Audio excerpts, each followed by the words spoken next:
They thought their nephew was saving their retirement, but he stole every penny they had, leaving them with nothing but a foreclosure notice and shattered trust. Then a letter arrived from Scotland with news of an inheritance nobody expected, an abandoned castle gatehouse that held a secret worth $520 million. This is the true story of how betrayal led to the discovery of a lifetime, and how an elderly couple turned their darkest moment into an unimaginable second chance. Before we dive into the story, make sure to smash subscribe, because tomorrow we have an extra special story for you that will blow your mind. The morning frost clung to the windows of the small farmhouse like frozen tears. Mavis Hargrove stood at the kitchen sink, her 73-year-old hands trembling as she washed the same coffee mug for the third time. She wasn't really washing it anymore. She was just holding on to something, anything, to keep from falling apart. Outside, the Vermont hills rolled in soft waves of white and grey, the kind of landscape that used to bring her peace. Now it just felt empty. Her husband Dalton sat at the table behind her, 76 years old, shoulders hunched, staring at a stack of papers like they might burst into flames. His calloused fingers, worn from 50 years of carpentry, traced the edge of a foreclosure notice. The words blurred together, but the meaning was clear. They had 60 days. 60 days to come up with $83,000 or lose the house they built together in 1972. The house where they raised no children of their own but hosted every holiday for decades. The house where Mavis restored furniture in the sunroom and Dalton crafted wooden toys for the neighbors' kids. The house that was supposed to carry them through their final years in dignity and peace. Now it was being taken. And it was all because of Prescott. Prescott Oakes, Mavis's sister's boy, the nephew who used to sit at this very table every Thanksgiving, who called Dalton Uncle D and hugged Mavis too tight. The boy who grew into a man with a sharp suit, a sharper smile, and a talent for making people believe in things that didn't exist. He'd come to them 18 months ago with a folder full of glossy presentations. Real estate development, he'd said. Luxury condos in Burlington. Projected returns of 20 to 30%. He'd shown them photos of land, architectural renderings, testimonials from investors. He'd looked Mavis in the eye and said, "Aunt Mavis, I wouldn't bring this to you if I didn't believe in it. You and Uncle Dalton deserve to enjoy your retirement. Let your money work for you." Dalton had been hesitant. He'd spent his whole life building things with his hands, not throwing money at promises. But Prescott was family, and Mavis, God love her, had always seen the best in people. "He's blood," she'd said softly one night as they lay in bed. "And he's trying to build something. Maybe we should help him." So they did. $380,000, their entire life savings. Everything they'd tucked away from 47 years of work, of living modestly, of saying no to vacations so they could say yes to security later. They'd even taken out a second mortgage on the farmhouse, something Dalton swore he'd never do. But Prescott had insisted. Leverage, he'd called it. You're sitting on equity. Use it. Double down. This is a sure thing. It wasn't a sure thing. It was a lie. 6 months after they signed over the money, the calls stopped. Prescott's phone went to voicemail. His office address led to a P.O. box. The development company, Oakes Premier Properties LLC, didn't exist beyond a website that vanished overnight. The land in Burlington, sold to someone else 3 years earlier. The testimonials, fake. The architectural renderings, stock images, and the money, gone. Traced to offshore accounts in the Cayman Islands, then nothing. The police opened an investigation, but admitted the trail was cold.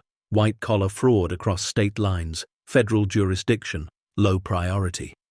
"We'll do what we can," the detective had said, barely looking up from his clipboard. Mavis had cried in the car on the way home. Dalton hadn't. He'd just gripped the steering wheel, jaw tight, eyes fixed on the road. He hadn't cried yet. He wasn't sure he ever would. Rage didn't leave room for tears. Their lawyer, a kind man named George Trellis, delivered the final blow on a Tuesday afternoon in late October. He sat across from them in his modest office, the kind with faded diplomas on the wall and coffee rings on the desk. "I'm sorry," George said, and he meant it. "But there's no legal path forward that won't cost more than you have. Prescott covered his tracks, the company dissolved, the accounts are untouchable. Even if we found him, a judgment wouldn't mean repayment." Mavis's voice cracked. "So we just lose everything?" George leaned forward, elbows on the desk. "You have options. Bankruptcy. It won't save the house, but it'll protect you from some of the other debts." "We don't have other debts," Dalton said quietly. "We never carried debt, not until him." George nodded. "I know. I'm sorry." They left his office in silence.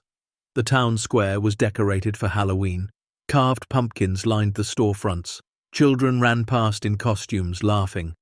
Mavis watched them and felt 1,000 years old. How had it come to this? How had a lifetime of hard work, of doing everything right, led to standing on a sidewalk at 73 with nothing? The estate sale was the worst part. Watching strangers walk through their home, picking up pieces of their life and asking, "How much for this?" Mavis's grandmother's china sold for $40. Dalton's collection of hand tools, some over 100 years old, went for $200. The rocking chair he'd built for Mavis on their 10th anniversary, $75 to a woman who said she'd flip it. By the end of the weekend, they'd raised $11,000. It barely covered the moving truck and first month's rent on the only place they could afford, a 400-square-foot efficiency apartment above a laundromat in downtown Brattleboro. The apartment smelled like detergent and mildew. The windows didn't close all the way. The refrigerator hummed so loud it kept them awake at night. Their belongings, the ones they couldn't sell, sat in a 5x10 storage unit across town. Everything else was gone. The day they handed over the keys to the bank, Mavis stood in the empty living room and finally let herself break. She sank to the floor, her body shaking with sobs that came from somewhere deeper than her lungs.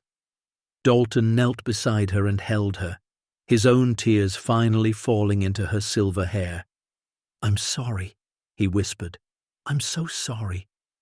"You didn't do this," she said, her voice muffled against his chest. He did. But Dalton blamed himself anyway. He was the man. He was supposed to protect her, and he'd failed. The first 2 months in the apartment were a blur of shame and silence. They barely left except for groceries. Mavis stopped going to her book club. Dalton stopped meeting the guys for coffee at the diner. People knew what had happened, small towns talk, and the pity in their eyes was worse than the loss itself. Friends offered help. Meals appeared on their doorstep. The church left an envelope with $300 under their door. Mavis wanted to return it. Dalton convinced her not to. "We need it," he said.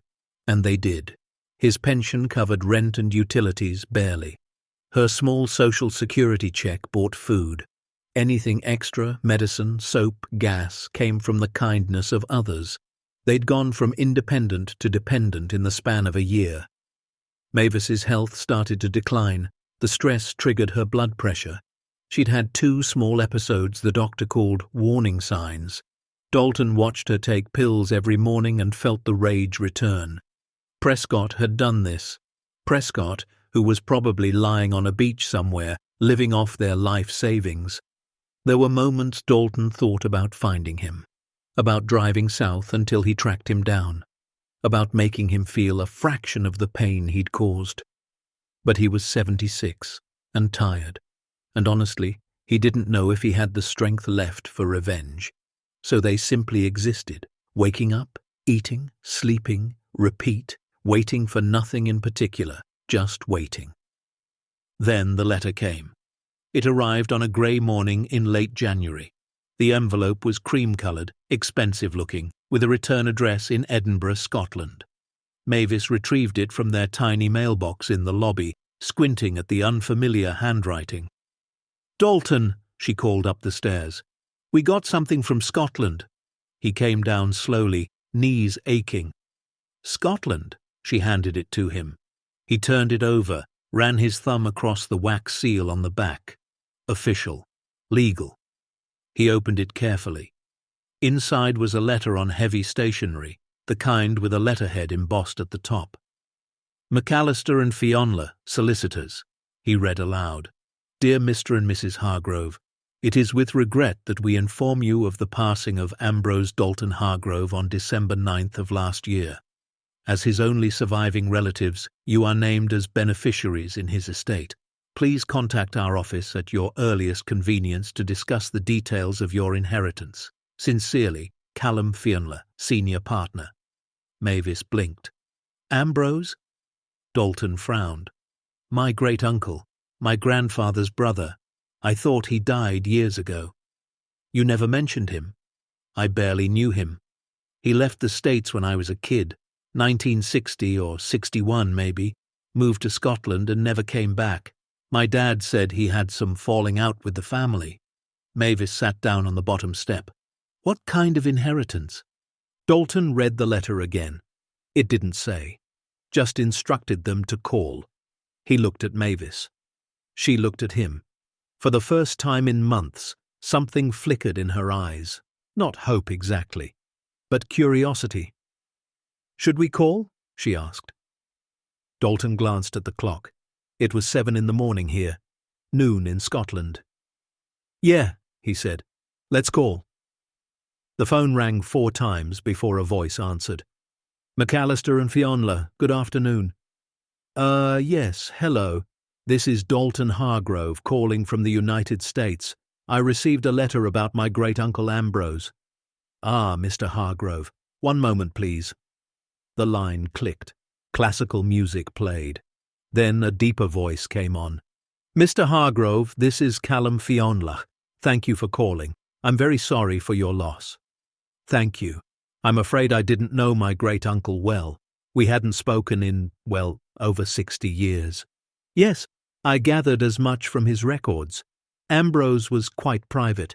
However, he was very specific in his will. He left his property to you and your wife." "Property?" "Yes, a gatehouse on the grounds of Kinloch Castle in the Highlands. He served as caretaker there for nearly 40 years. Dalton felt his pulse quicken. "What kind of property are we talking about?" "A stone structure, quite old. 14th century, we believe. It's been abandoned for some time, though Ambrose lived there until his death.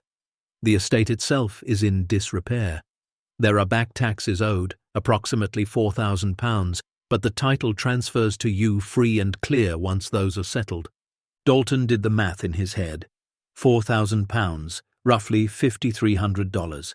Money they didn't have. "Mr. Fionla, I appreciate you reaching out, but we're not in a position to take on more debt right now." There was a pause. "I understand. However, the property does have value. Even in its current state, it could sell for £30,000 to £40,000. Perhaps more to the right buyer. Historic properties are sought after." Dalton's hand tightened on the phone. £30,000, $40,000, maybe more, enough to stabilize, maybe even start over. What would we need to do? "Ideally, you'd come to Scotland, inspect the property, sign the transfer documents, settle the taxes, then you're free to sell or keep it as you wish." "And if we can't come?" "Then we can handle the sale remotely, but I'd advise seeing it first. Ambrose was quite attached to the place. There may be personal effects you'd want to claim." Dalton looked at Mavis.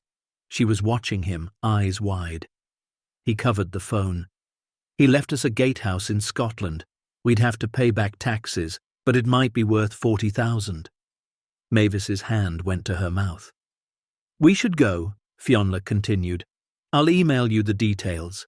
There's a solicitor's fund that can front the taxes temporarily if needed. We just need your signature.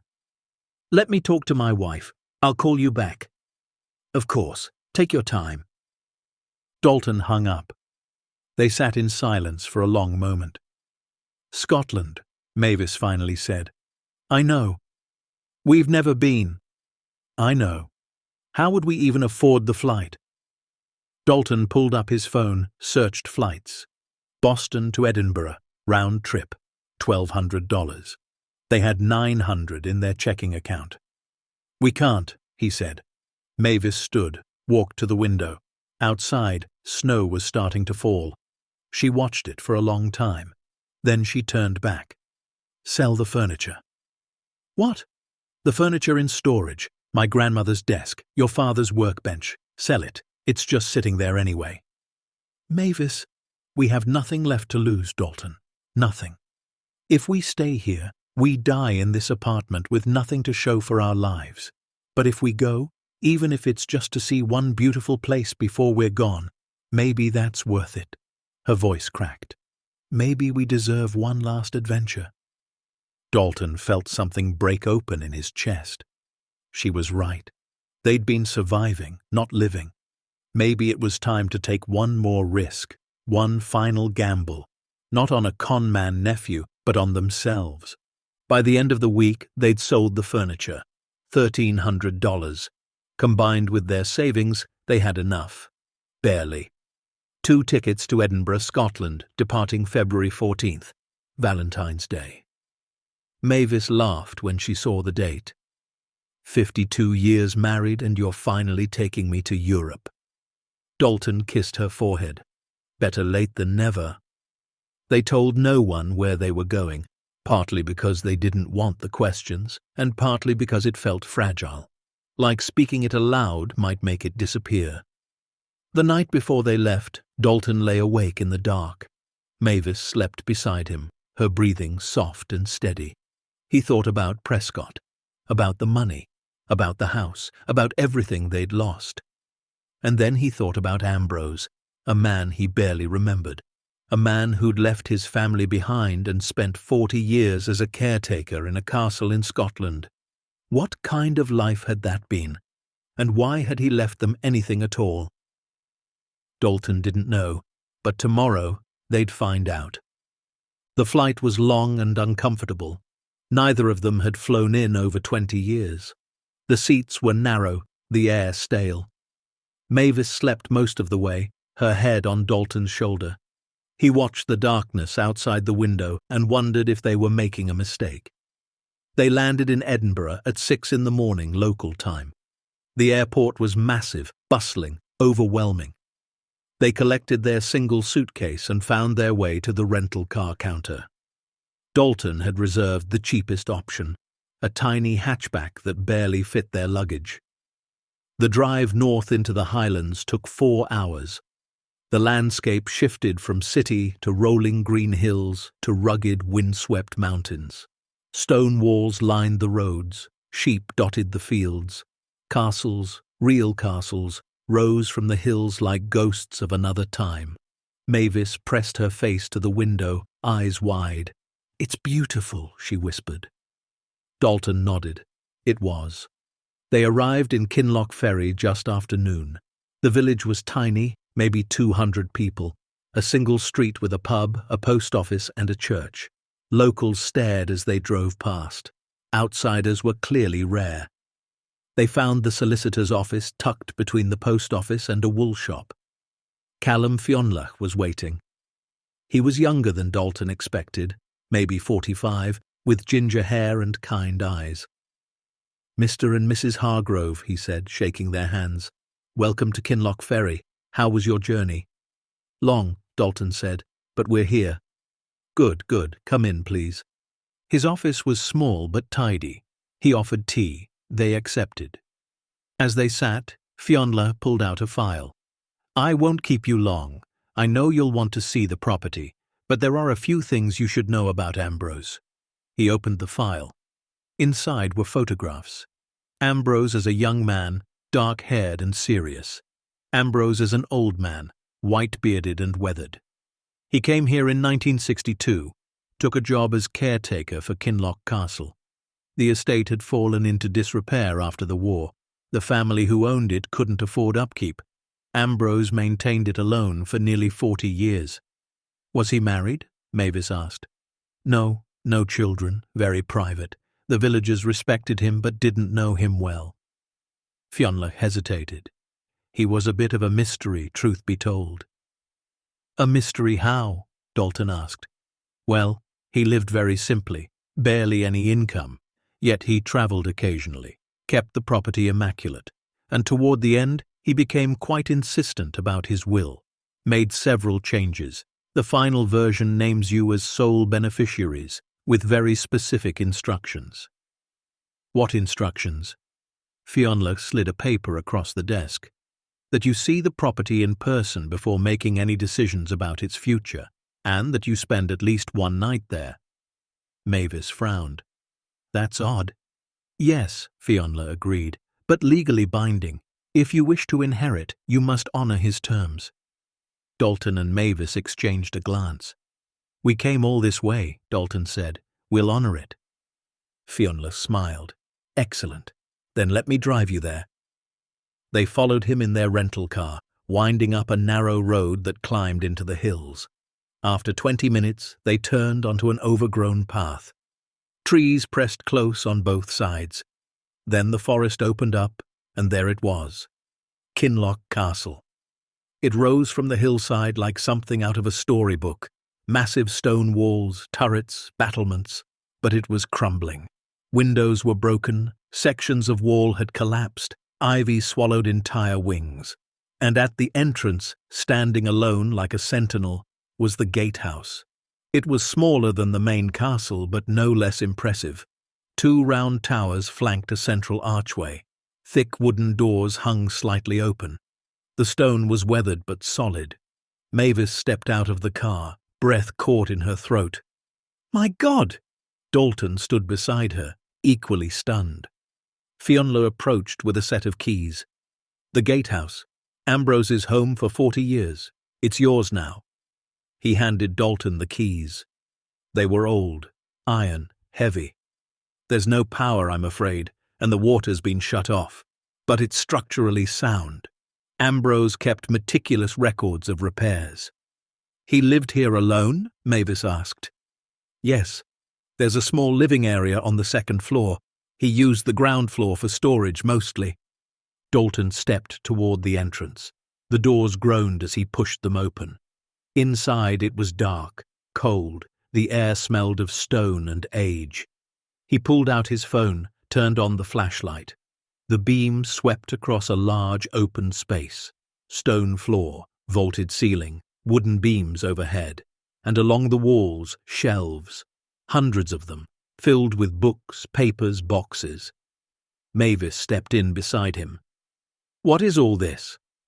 Fionla remained in the doorway. Ambrose was a bit of a historian. He spent years researching the castle's past. I never saw the full extent of it. They moved deeper into the space. Dalton's light landed on a workbench covered in maps. Old maps, hand-drawn, marked with notes in tiny handwriting. Why would he leave this to us? Dalton muttered. I barely knew him. Maybe that's why, Mavis said softly. Maybe he needed someone outside the family who wouldn't already have expectations. They climbed the stone stairs to the 2nd floor. The living area was sparse, a bed, a table, a chair, a wood stove in the corner. Everything was clean, organized. On the table sat a journal, leather-bound, worn. Dalton picked it up, opened it. The first page read, To whoever the universe sends, if you're reading this, then I'm gone, and you're standing in the place I called home for most of my life. I don't know who you are, but I know your family, and I know you deserve to know the truth. Follow the Keeper's Mark. It will lead you where I couldn't go. Ambrose Hargrove, December 2024. Dalton's hands shook. Keeper's Mark. Mavis leaned over his shoulder, reading. What does that mean? Fionla stepped into the room, frowning. I don't know. He never mentioned anything like that to me. Dalton flipped through the journal. Pages of notes, sketches, dates, references to the Baron, the war, the insurance. And on the final page, a symbol. A circle with a cross through it and 3 small marks around the edge. Beneath it, coordinates. Mavis pointed. There, on the wall. They turned. Carved into the stone above the doorway was the same symbol, small, easy to miss, but unmistakable. Dalton's heart began to race.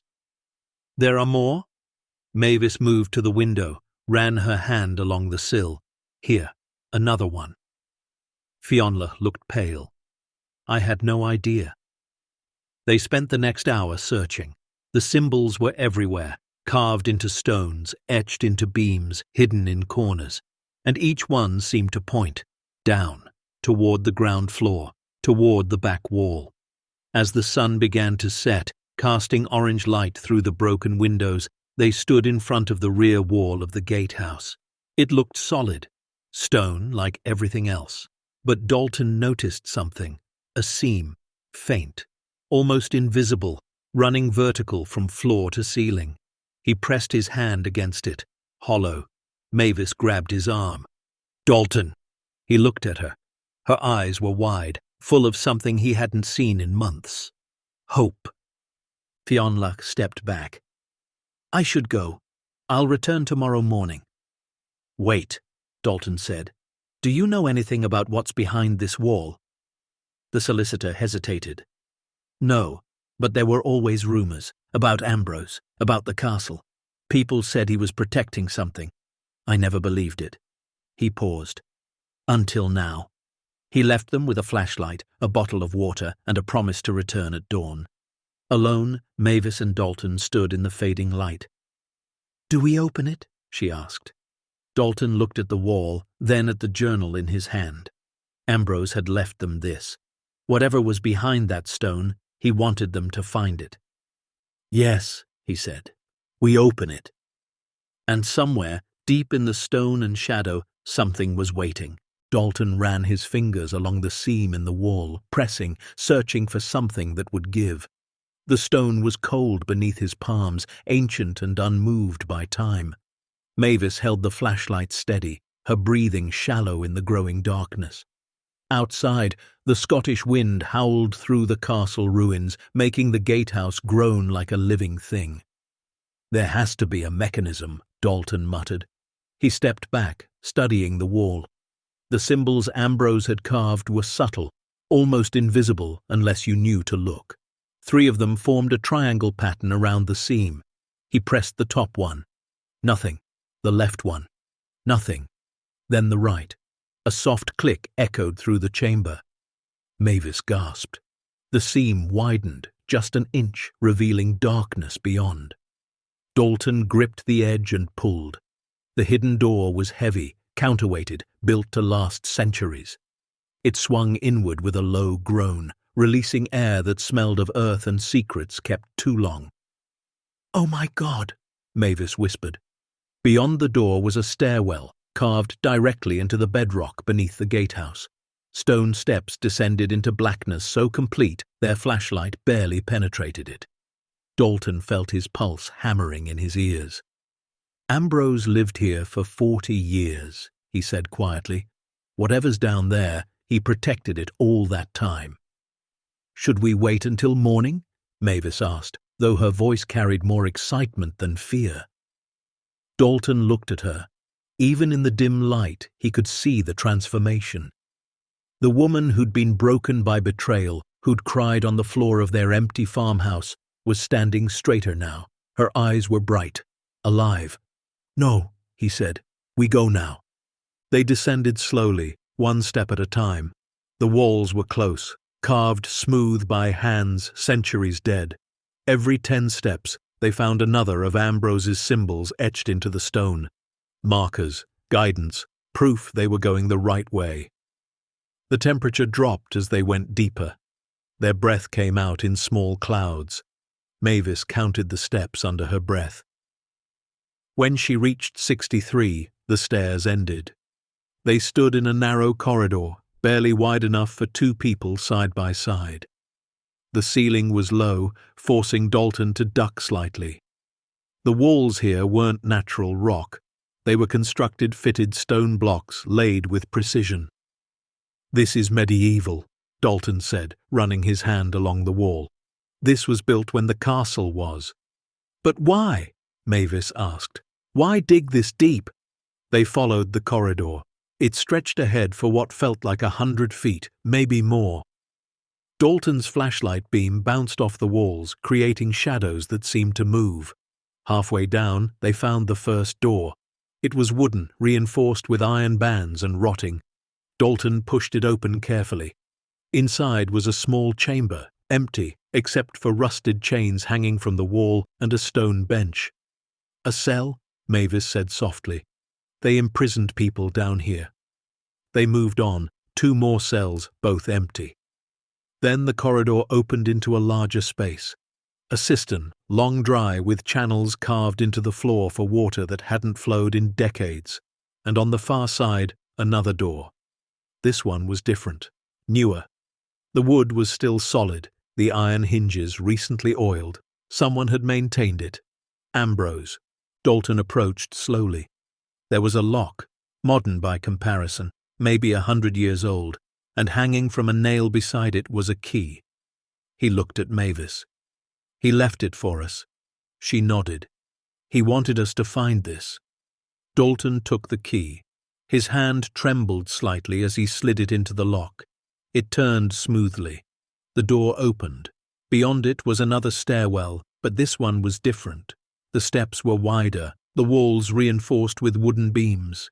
Electric lights hung from the ceiling, though they were dark now. Someone had brought power down here once. They descended again, another 40 steps, and then they reached it. The corridor ended at a massive iron door, easily 8 feet tall and 4 feet wide. It was built like a vault, with a complex locking mechanism in the center. Gears, tumblers, a combination system that looked like it belonged in a bank.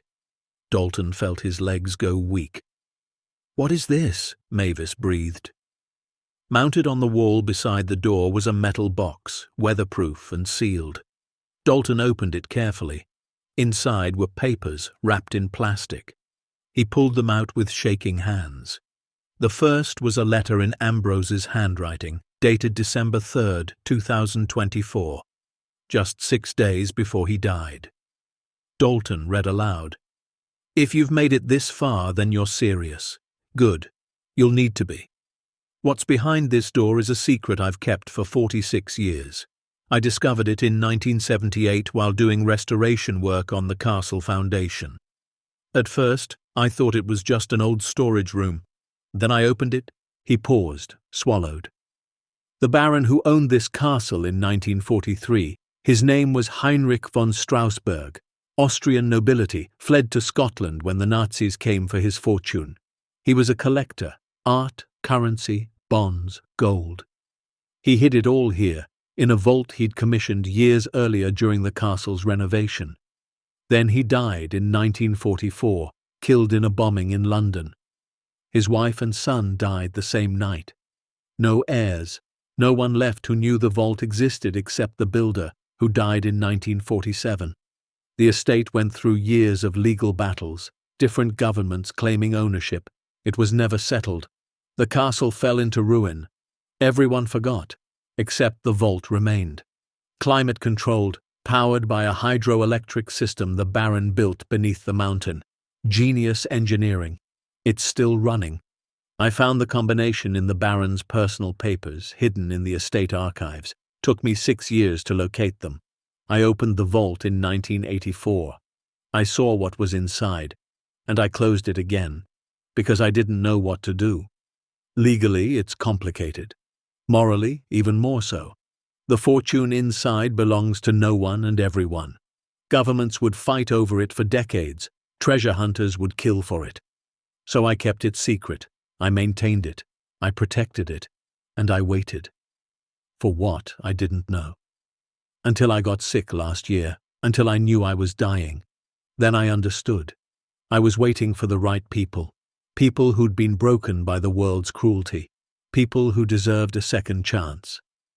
I don't know if that's you, but if you've come this far, if you've honored my request to spend a night here, to really see this place, then maybe you're who I've been waiting for. The combination is your family. The dates that matter, you'll figure it out. Ambrose. Dalton's hands were shaking so badly he nearly dropped the letter. Mavis grabbed his arm, steadying him. "Dalton," she whispered, Is he saying what I think he's saying? He couldn't speak, couldn't process. His mind was spinning. A fortune, hidden for 80 years, maintained by his great-uncle, left to them. It was impossible. It had to be. But the door in front of him was real. The letter was real. And somewhere in his bones, he knew Ambrose wasn't lying. "We need to open it," Mavis said. Her voice was steady now, stronger than his. "We need to see." Dalton looked at the combination lock. 6 digits. "Your family," Ambrose had written. "The dates that matter." He thought back. His grandfather, Ambrose's brother, had been born in 1921. Ambrose himself in 1923, his father in 1947. He was born in 1948, Mavis in 1951. They were married in 1972. Which dates mattered? He tried his birth year, 1948, then Mavis's birth year, 19. Nothing happened. Wrong combination. "Think," Mavis said gently. "What would Ambrose know? What would matter to him?" Dalton closed his eyes. Ambrose left in 1962. He would have known family dates up to that point. Grandfather's birth, Ambrose's birth, Dalton's father's birth. Then it hit him. The dates that brought him here. 1921, his grandfather. 1923, Ambrose, 1962, the year Ambrose left. He turned the dial. 2, 1, 2, 3, 6, 2. Something deep inside the lock clicked, then another click, then a series of mechanical sounds, gears turning, tumblers falling. The door shuddered. Dalton grabbed the handle and pulled. It swung open smoothly, perfectly balanced despite its weight. And beyond it, lights flickered on automatically, dim at first, then brighter, revealing a room that stole the breath from their lungs. What happens next will turn this night upside down, reveal a truth nobody expected, and remind us why sometimes the quietest voices carry the most power. Stay tuned to see what happens next. If you're enjoying the story, please like, share, and subscribe for more. The vault was massive, easily 30 feet deep and 20 feet wide, carved from solid bedrock and reinforced with steel. The walls were lined with shelves and cabinets, all meticulously organized, and everywhere they looked, wealth beyond comprehension. Dalton stepped inside on legs that barely held him. The air was cool, dry, perfectly controlled. The hydroelectric system Ambrose mentioned was still humming somewhere behind the walls. His flashlight, now unnecessary with the overhead lights, swept across the room. Currency. Stacks and stacks of it. British pounds, American dollars, Swiss francs, German marks from before the euro. All bundled, labelled, sorted by year and denomination. Safety deposit boxes lined one entire wall, numbered and locked. File cabinets stood in the corner, filled with documents, and in climate-controlled glass cases along the back wall, art. Small paintings in gilded frames, sculptures wrapped in protective cloth, a collection curated with care and hidden from the world. Mavis made a sound, half sob, half laugh. "This can't be real." Dalton walked to the nearest shelf, picked up a bundle of British pounds. The bills were old from the 1940s and 50s, but perfectly preserved. He set it down and picked up another. American dollars, hundreds, 50 bills to a bundle. He started counting bundles on just that one shelf, stopped at 200. $10,000 per bundle, 200 bundles, $2 million, on one shelf. His vision blurred. He sat down hard on the floor. Mavis knelt beside him, her hand on his back. "Breathe," she said softly. "Just breathe." "We were eating hamburger helper," he whispered. "We sold your grandmother's china for $40. I know. Prescott took everything. I know.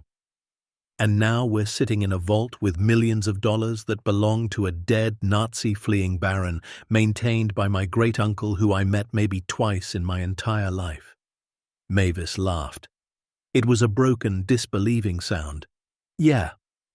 They sat together on the floor of the vault, surrounded by more money than they could comprehend, and for a long time they just held each other.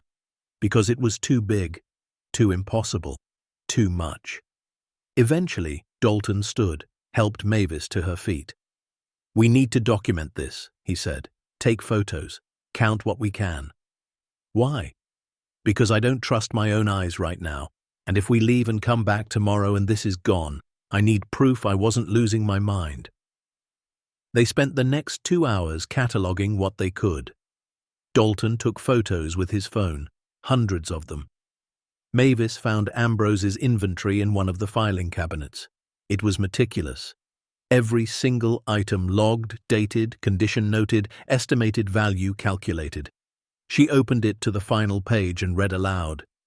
Total currency holdings: £83,400,000, $91,700,000, 42 million Swiss francs. Estimated current value accounting for exchange rates and inflation, $216 million.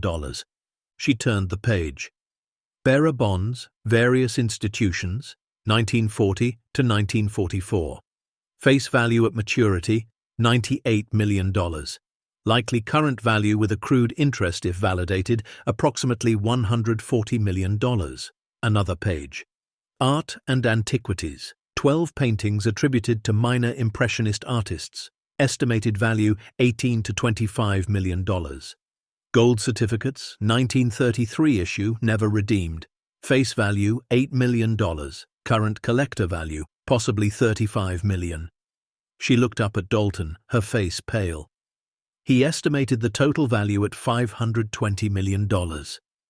Dalton leaned against the wall. $520 million. The number didn't even sound real. It sounded like a movie, like fiction. Mavis kept reading. But listen to this. He wrote a note at the bottom. Legal status, unclear. Baron von Strasberg's estate never probated. No legal heirs established.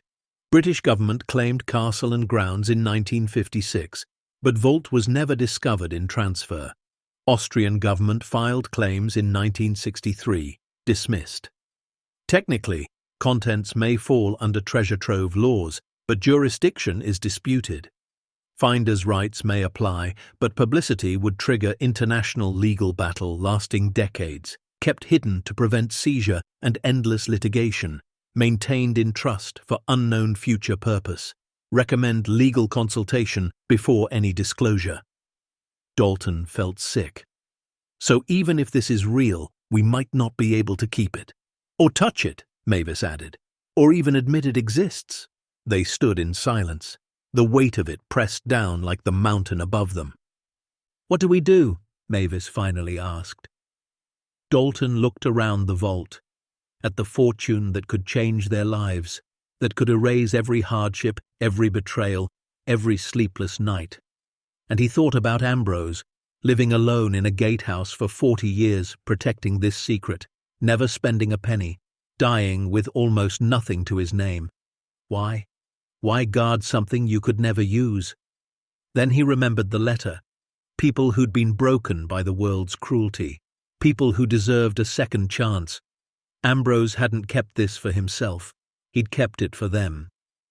"We sleep on it," Dalton said. "We honor Ambrose's request. Spend the night here. Think. And tomorrow we figure out what comes next." They closed the vault door carefully. It locked automatically, the mechanism resetting. Back upstairs, they spread out sleeping bags they'd brought from the car. The gatehouse was freezing, but they built a small fire in the wood stove using wood Ambrose had stacked neatly in the corner. As the flames crackled and warmth slowly filled the space, they sat together at Ambrose's table. Mavis opened the journal again, reading by firelight. Listen to this entry. June 12, 1984. Opened the vault today. Stood inside for 3 hours. Couldn't move. Couldn't think.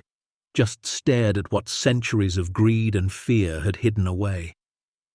I could take one bundle. Just one. No one would ever know. I could live comfortably, travel, see the world. But then what? I'd be no different than the people who hid it in the first place. Hoarding while others suffer. So I closed the door. Maybe I'm a fool. Maybe I'm the biggest fool who ever lived. But some things aren't meant to be taken. They're meant to be understood.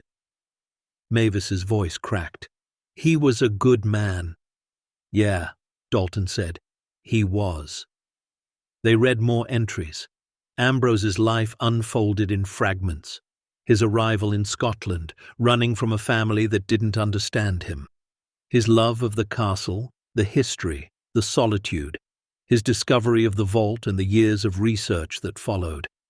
His attempts to find legal counsel, always stopping short of revealing too much. His growing certainty that governments would turn the fortune into a political nightmare, and his final years, sick, dying, making peace with his decision. January 2nd, 2024. I'm dying. The doctors confirmed it. 6 months, maybe less. I've spent my whole life protecting a secret I couldn't use. Was it worth it? I don't know. But I know this. When I'm gone, it needs to go to someone who understands what it means to lose everything. Someone who won't be corrupted by it. Someone who'll do what I couldn't. I've chosen my nephew's grandson, Dalton. I never met his wife. Don't even know if he's alive. But the lawyers will find him. And if he actually comes to this forgotten place, then maybe he's the right person. Maybe the universe will correct itself. Mavis wiped tears from her cheeks. He chose us. Dalton nodded, unable to speak. Outside, the wind had died down. The night was clear.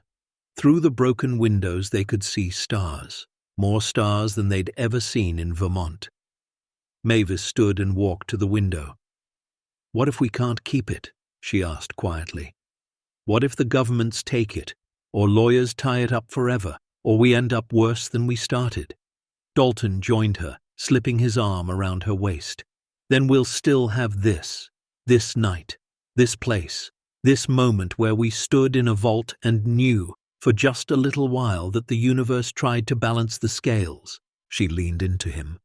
You think Prescott will ever know? About this? Dalton shook his head. No, and I don't want him to. This isn't about him. It's about us. They stood together, watching the stars until exhaustion finally pulled them toward sleep. But Dalton woke several times in the night, certain he'd dreamed it all. Each time he'd sit up, look around the stone room, and remember. It was real. All of it. By dawn, they were both awake. The fire had died to embers.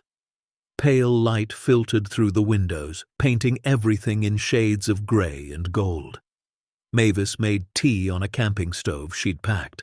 They sat at the table drinking in silence, each lost in their own thoughts. At 7:30, they heard a car on the gravel outside. Callum Fionlech had returned. Dalton went down to meet him. The solicitor looked tired, like he hadn't slept much either. Good morning, Fionlech said. Did you stay the night? We did, Dalton confirmed. And we found what Ambrose wanted us to find. Fionlech's expression shifted. Concern, curiosity, maybe fear. Should I know what that is? Dalton hesitated. Not yet, but I need your help, legal help, the kind that understands international estate law and can keep a secret. The solicitor studied him for a long moment. How big a secret? The kind that could change everything. Fionlech glanced toward the Gatehouse, then back to Dalton. I have a colleague, Edinburgh, specializes in complex estates and treasure trove cases. Discretion is his specialty. Can you call him? Of course. But Mr. Hargrove, if you found something significant, you need to understand the risks. Scotland has strict laws about found valuables, reporting requirements, government claims. It can get complicated very quickly. I know, Dalton said. That's why we need help. Back inside, Mavis had packed up their sleeping bags. She looked exhausted but alert. What do we do now? She asked. We go into the village, Dalton said. Get breakfast, act normal, and wait for Fionlech to set up a meeting with his colleague. And the vault? We leave it, for now. It's been hidden for 80 years. Another few days won't matter. They locked the gatehouse carefully. As they drove down the narrow road toward the village, Dalton watched it disappear in the rearview mirror. Ancient stone against green hills, a secret wrapped in history. Their secret now. The village pub was open for breakfast. They ordered eggs and toast and coffee, sat in a corner booth. The locals stared, whispered. An older woman approached, wiping her hands on an apron. "You're the Americans," she said. Not a question. "Yes, ma'am," Dalton replied. "Staying at the old Gatehouse. Ambrose's place." "That's right." The woman's expression softened. He was a good man, quiet but good, always paid his tab, never caused trouble. "Did you know him well?" Mavis asked. "Well as anyone could. He kept to himself mostly, but every Christmas he'd come in here and buy a round for the whole pub. Never said why, just did it." She paused. "We'll miss him." After she left, Mavis leaned across the table. "Everyone here loved him." "Yeah," Dalton said. "They did." The rest of the morning passed slowly. They walked through the village, explored the church, bought supplies at the small market. Everywhere they went, people watched. Some nodded, others just stared. By noon, Fionnuala called. "My colleague can see you tomorrow, 2 o'clock in Edinburgh. His name is Alistair Finch. He's the best." "Thank you," Dalton said. "One more thing," Fionnuala added, his voice lower. "Be careful who you talk to about this. Small villages have long memories and loose lips. If word gets out that you found something valuable, it could get dangerous quickly." Dalton felt a chill. Understood. That afternoon, they returned to the Gatehouse. This time, they went down to the vault with purpose. They needed to understand exactly what they had. Mavis photographed every document in the filing cabinets. Dalton counted currency bundles, verified Ambrose's numbers. The safety deposit boxes were locked, but Ambrose had left keys in a small wooden box on the desk. Inside the boxes, they found more bonds, stock certificates from companies long defunct, and jewelry. Rings, necklaces, brooches, all tagged with provenance notes in the Baron's handwriting. In the last box, they found something different. A leather notebook, old and fragile. Inside, written in German, was what appeared to be the Baron's diary. Mavis couldn't read it, but she photographed every page. "Maybe Finch can translate," she said, "or find someone who can." By evening, they'd created a complete digital record. Photos, inventory lists, close-ups of every significant item. Dalton uploaded everything to a secure cloud account, password protected, backed up 3 times.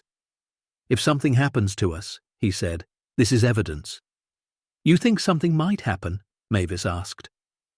Dalton thought about the vault, about $520 million hidden beneath a crumbling castle, about governments and treasure hunters and people who'd kill for a fraction of that amount. "I think we need to be careful," he said. They spent a second night in the Gatehouse. This time, Dalton slept with the iron keys under his pillow. Every sound woke him. The wind, the settling stone, distant animal calls. Once, around 3 in the morning, he thought he heard footsteps outside. He got up, looked out the window, saw nothing but darkness and starlight. Probably just paranoia. Probably. By morning, he was exhausted. Mavis looked the same. They packed quickly, loaded the car, and locked the Gatehouse behind them. The drive to Edinburgh took 4 hours. They arrived early, found a cafe near Finch's office, and waited. At exactly 2 o'clock, they were shown into a sleek modern office with floor-to-ceiling windows overlooking the city. Alistair Finch was 50-ish, trim, with silver hair and sharp eyes. He shook their hands with a grip that meant business. "Callum tells me you found something interesting," he said. "That's one word for it," Dalton replied. "Before we discuss specifics, I need to establish client confidentiality.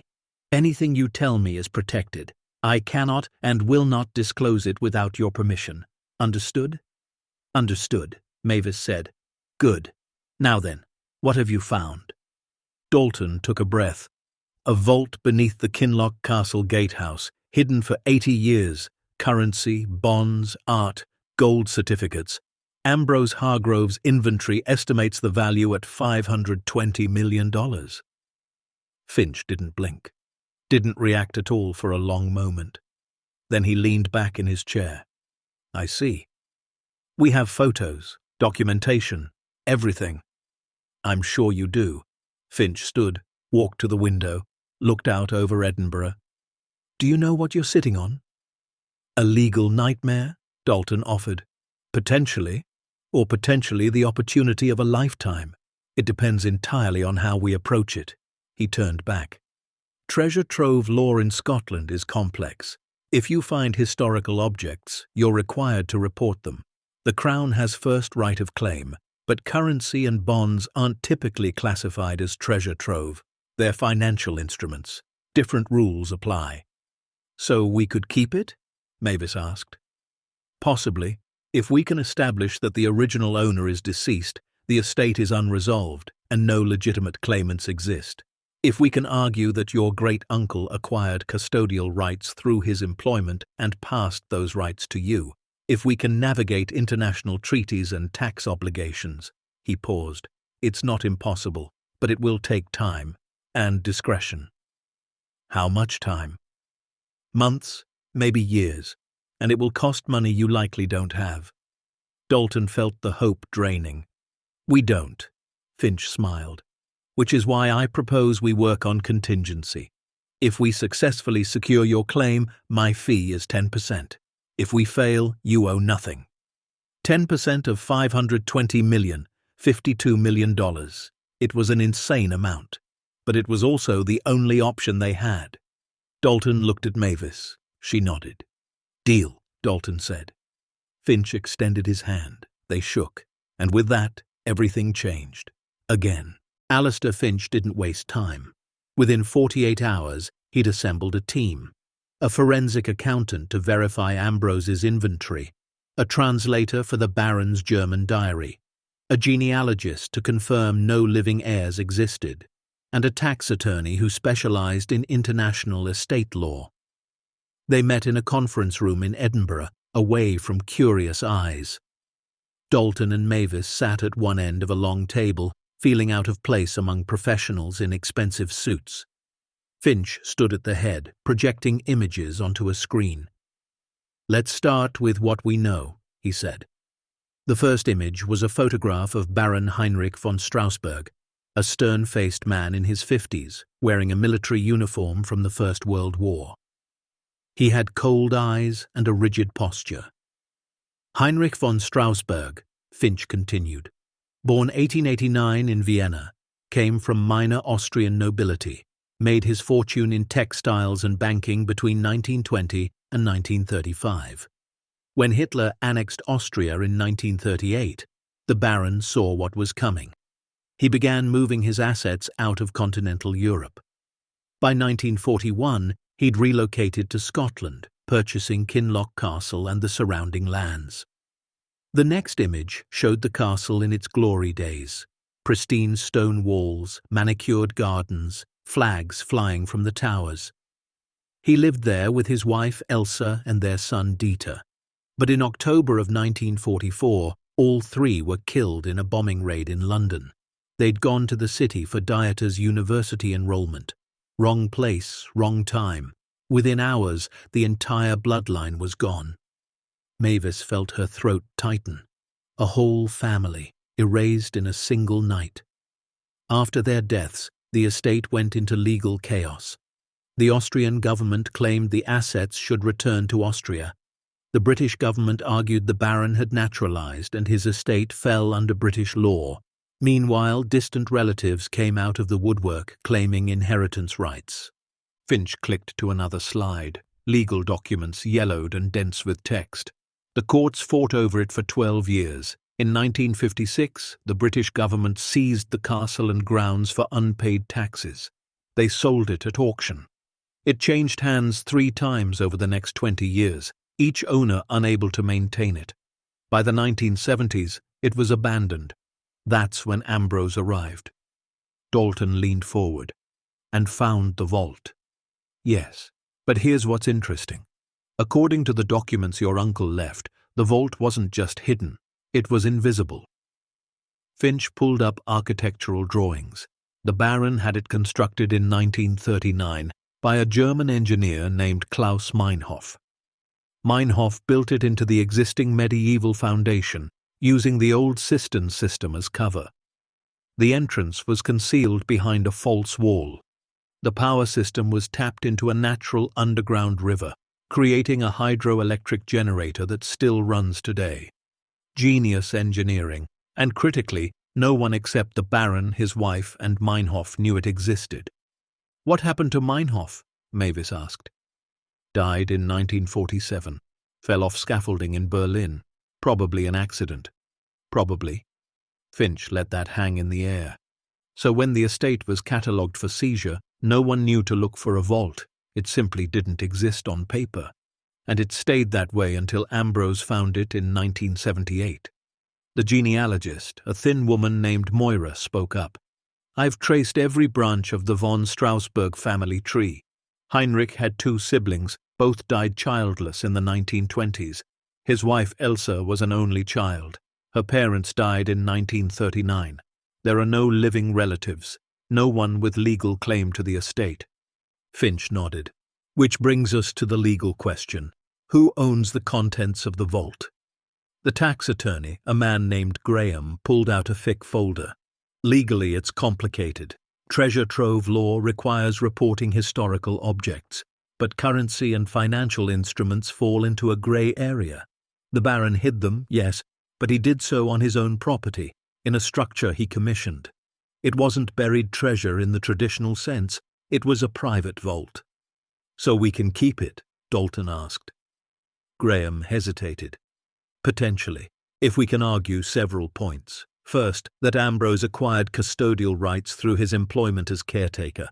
Second, that he acted in good faith by maintaining the vault rather than plundering it. Third, that he legally transferred those rights to you through inheritance. And fourth, that no other legitimate claimants exist." "That's a lot of ifs," Mavis said. "Yes," Graham agreed, "and each one will need to be proven. But the strongest argument we have is time. The vault has existed in legal limbo for 81 years. Multiple governments had opportunity to discover it during estate proceedings and failed. Ambrose maintained it for 46 years without claiming ownership. He passed custodial responsibility to you. We can argue that you're not treasure hunters. You're heirs to a caretaker who preserved history," Finch interjected.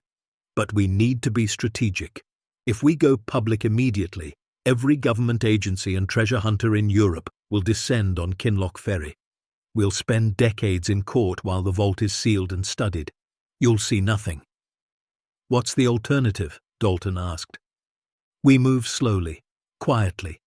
We begin by securing your legal claim to the Gatehouse and its contents through Scottish property law. We establish that Ambrose's will was legitimate and your rightful heirs. Then we start liquidating small amounts, nothing that raises flags. We convert currency gradually. We sell bonds through private channels. We find discreet buyers for the art." Finch paused. "It'll take years, but at the end, you'll walk away with most of the fortune intact. Minus taxes, minus fees, minus the percentage that stays hidden because we simply can't move it safely." "How much are we talking?" Mavis asked. Graham ran numbers on a calculator. "Realistically, if we're careful, if we're smart, if we're lucky, you could see $200 million liquid within 5 years. Another $100 million in assets that could be monetized over time. The rest stays in the vault as insurance. $200 million. Dalton's mind couldn't process it. 5 days ago they were eating hamburger helper in an apartment above a laundromat. Now lawyers were casually discussing how to extract hundreds of millions from a hidden vault. "And the risks?" he asked. Finch's expression darkened. "Several. Legal exposure if someone challenges your claim. Tax liability if we make a mistake. Physical danger if word gets out before we're ready. Criminal charges if we're accused of theft or fraud, though I believe we can avoid that. And always the possibility that a government decides the vault belongs to them and takes everything." The room fell silent. Mavis reached for Dalton's hand under the table. He squeezed it. "What do you recommend?" Dalton finally asked. "Start small," Finch said. "Take one bundle of currency, something that won't be missed. Bring it here. We'll have it authenticated, establish it's legitimate, and convert it through proper channels.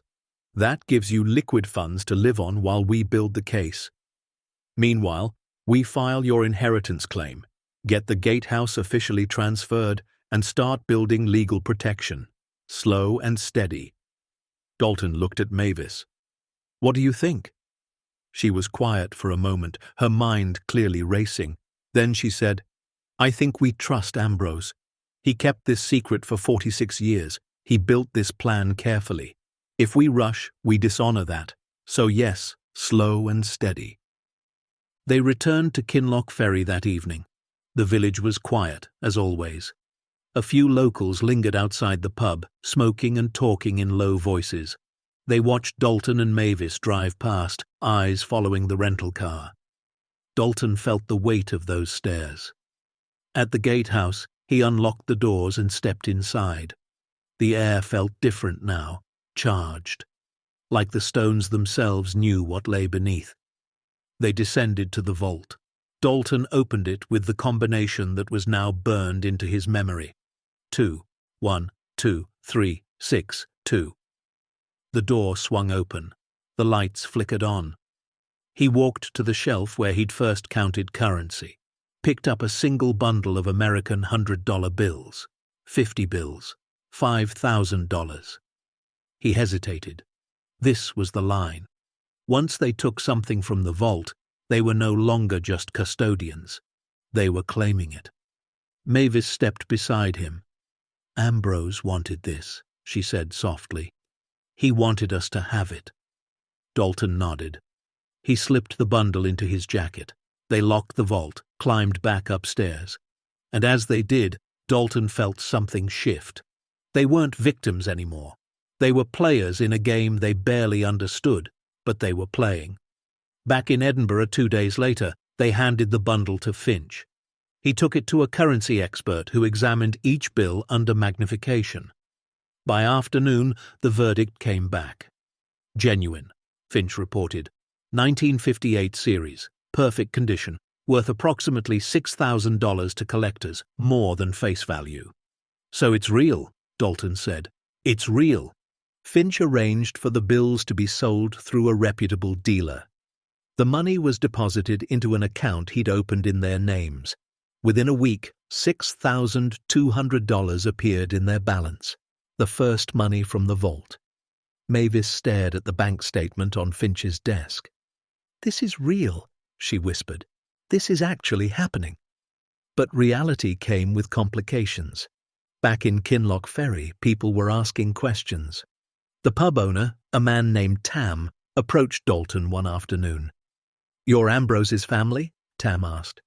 "Great-nephew," Dalton confirmed. "Planning to sell the Gatehouse?" "Haven't decided yet." Tam nodded slowly. "Folks are curious is all. Ambrose kept to himself, but he was part of the village. We're wondering what comes next." It was a gentle probe, but Dalton heard the subtext. The village was protective of Ambrose's legacy, and suspicious of outsiders. "We're just trying to understand what he left us," Dalton said carefully, "taking our time." "Aye," Tam said, "that's fair." But Dalton could tell the man didn't entirely believe him. That night, Mavis opened her email and went pale.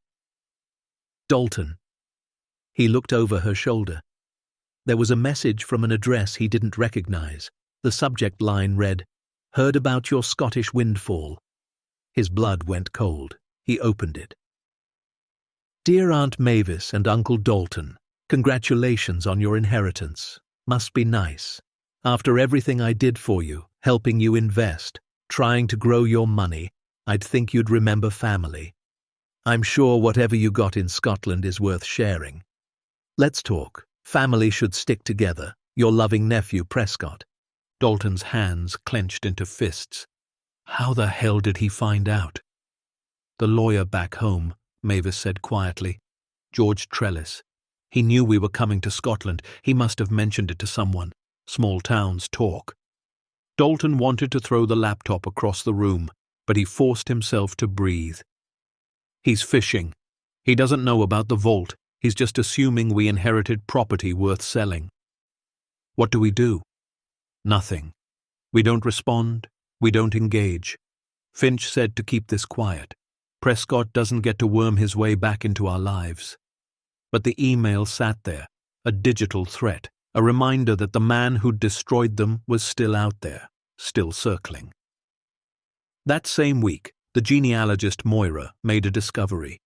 She'd been researching the Baron's diary, working with the translator to understand his final months. She called Dalton and Mavis to Finch's office urgently. "You need to hear this," she said. The translator, an elderly professor named Hans, read from the translated diary. October 2nd, 1944. The war will be over soon, one way or another. I've made arrangements. The vault is sealed, the entrance hidden. Klaus assured me it will last centuries. If something happens to Elsa, Dieter, and me, the fortune remains safe. Perhaps one day when the madness ends, someone worthy will find it. I pray they use it better than I did. Wealth brought me nothing but fear and isolation. May it bring them something more. Mavis felt tears on her cheeks. He knew he might die. More than that, Moira said. Look at the next entry, October 8th. Dieter wants to join the army. He's only 19. I forbade it, but he argues. He says we're safe here while others die. He wants to matter. I understand. I felt the same at his age. But if he goes, I lose him. And if I lose him, what was the point of any of this? The room was silent. They died 6 days later, Moira said softly. The Baron never got to reconcile with his son, never got to use his fortune for anything meaningful. It just sat there, waiting. Dalton understood then. Ambrose had read this diary, had understood the Baron's regret, and had made a different choice. He'd protected the fortune not for himself, but for someone who might use it the way the Baron never could. We can't waste this, Dalton said. Whatever we do with this money, we can't just hoard it. Finch nodded. That's a conversation for later. Right now, we focus on securing it. But the complications kept mounting. A week later, a man showed up at the Gatehouse. He was in his 50s, wearing an expensive coat and driving a Range Rover. He knocked on the door just as Dalton was preparing to leave. "Mr. Hargrove," the man asked. "Yes." "My name is Edward Finley. I'm a private acquisitions consultant. I work with collectors who specialize in historic properties. I understand you've inherited the Kinloch Gatehouse." Dalton's guard went up immediately. "That's correct. I have a client who's very interested in purchasing it, sight unseen. I'm authorized to offer £60,000 cash, immediate transfer. It was more than the property was worth as a ruin, significantly more, which meant Finley suspected something. "Not interested," Dalton said.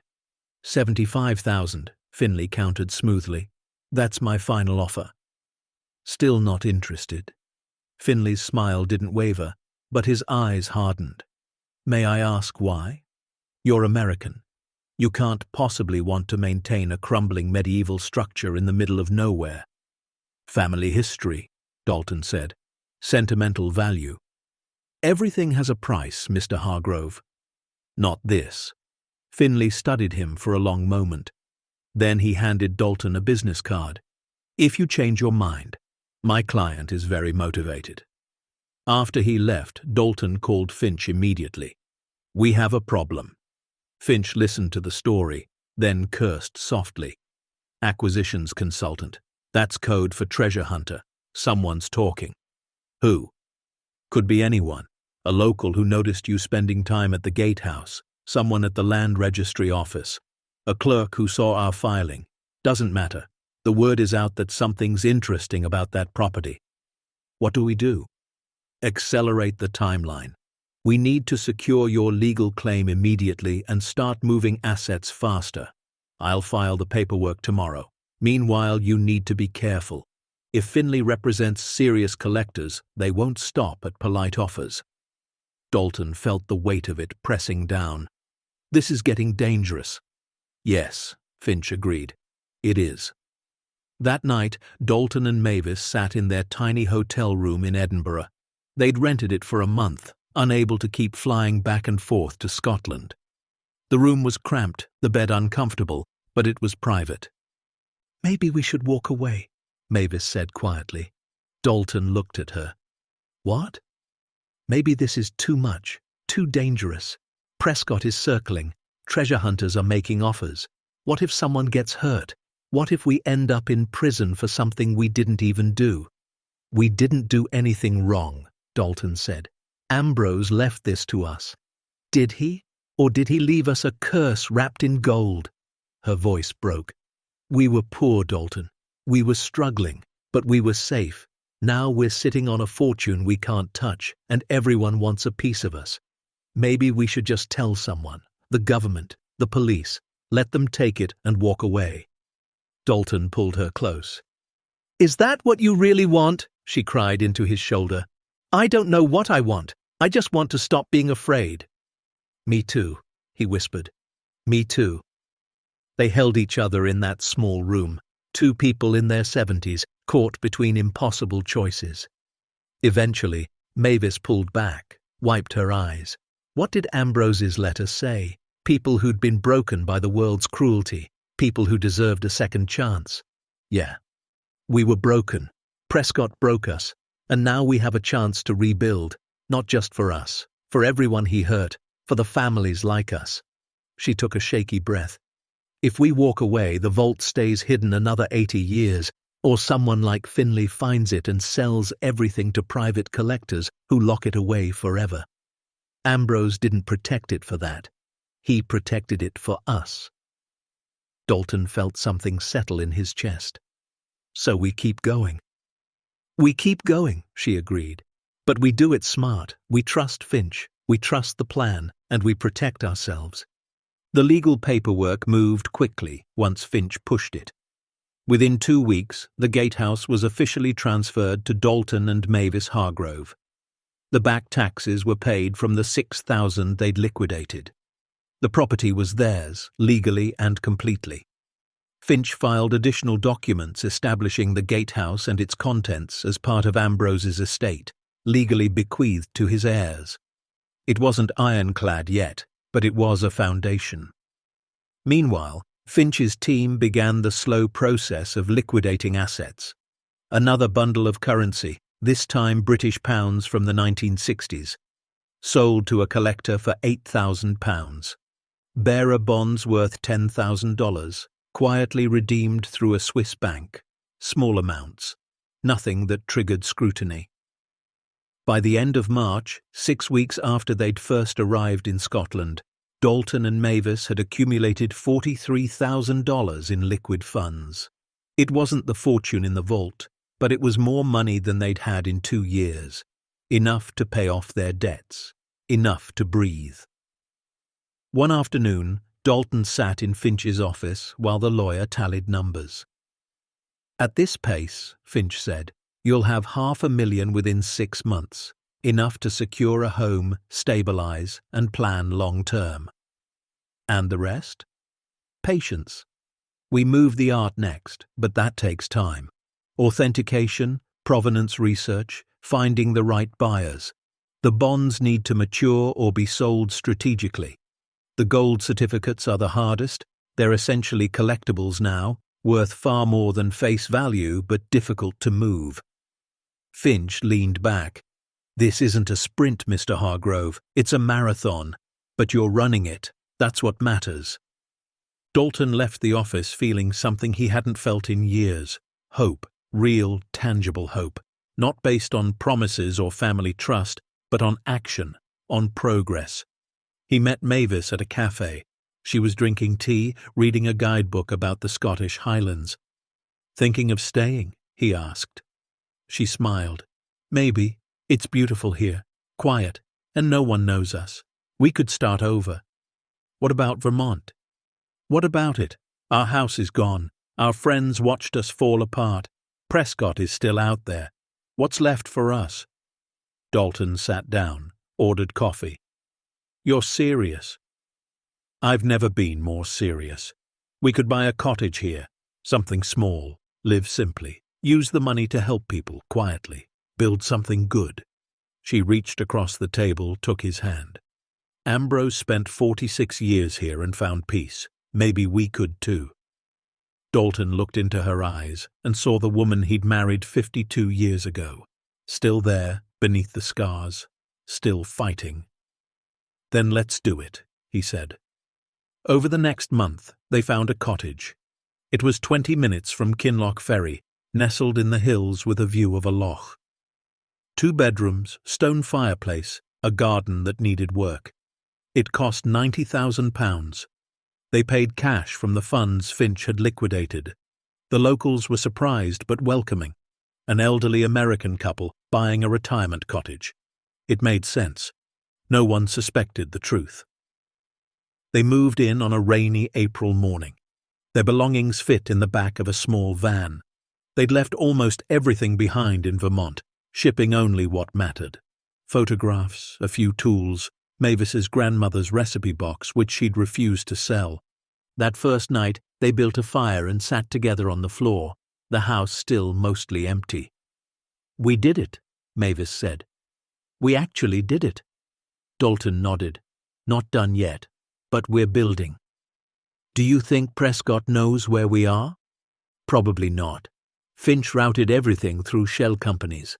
Our names aren't on any public documents here except the cottage deed, and that's buried in Scottish land records. He'd have to hire a private investigator to find us." "He might. Let him try. By the time he does, we'll be untouchable." Mavis leaned against him. "What do we do with the rest of it, once we have it?" "I've been thinking about that," Dalton said. "Prescott stole from us, but we weren't his only victims. Finch's investigator found 14 other families, people who lost everything to his schemes. You want to pay them back.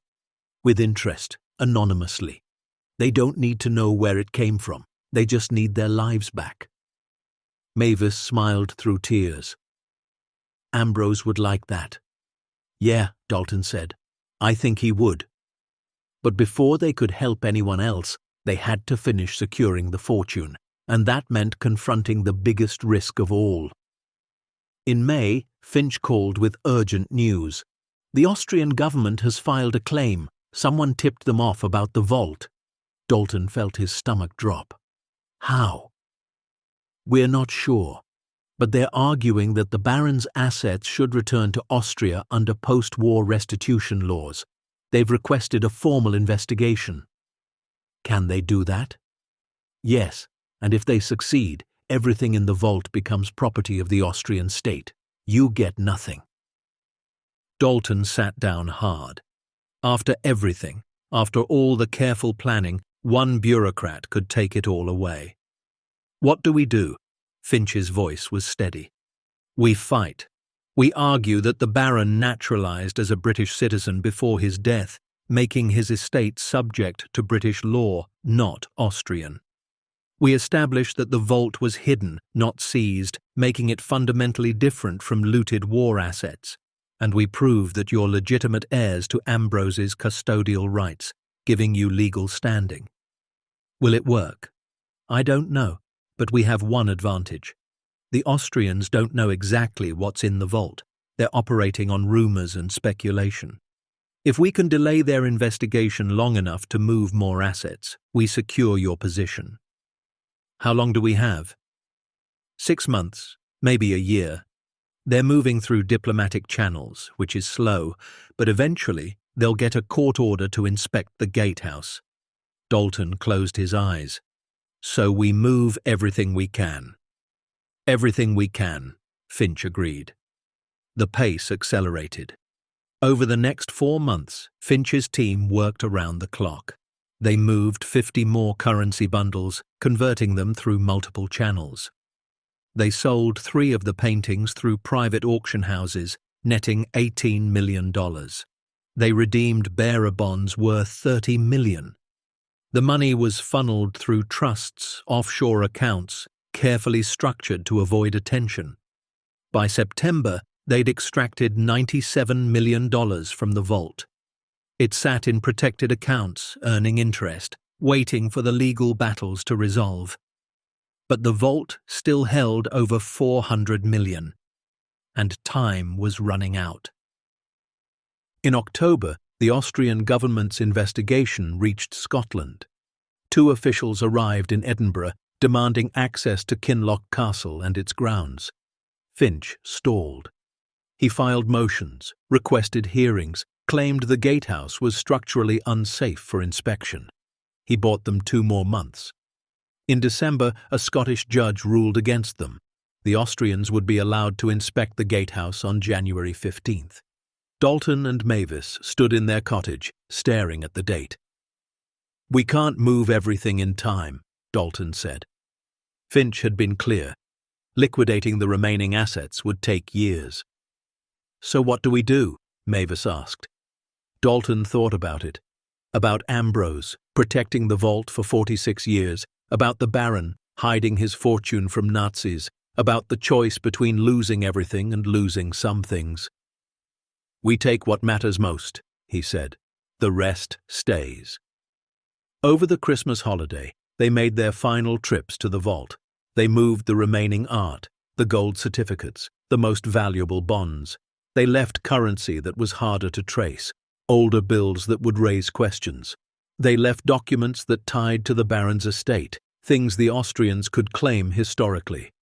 But they took what they could carry, what they could liquidate, what could change lives. By January 10th, the vault held roughly $180 million in assets they couldn't move, and $97 million was secured in accounts the Austrians couldn't touch. On January 14th, the night before the inspection, Dalton and Mavis returned to the Gatehouse one last time. They stood in the empty vault, the shelves now half bare. "Ambrose," Dalton said softly, "I hope we did right by you." Mavis squeezed his hand. "We did the best we could." They closed the vault door, locked it, and walked away. The next morning, Austrian officials arrived with Scottish authorities. They inspected the Gatehouse, discovered the vault, and spent 3 days cataloguing what remained. The news made international headlines. Lost war fortune discovered in Scottish castle, estimated value $180 million. Governments argued over ownership. Treasure hunters came out of the woodwork. Dalton and Mavis watched it all from their cottage, saying nothing. Finch handled the legal battles, arguing their case while the world fought over the scraps. In March, a settlement was reached. The Austrian government took 60% of the remaining vault contents.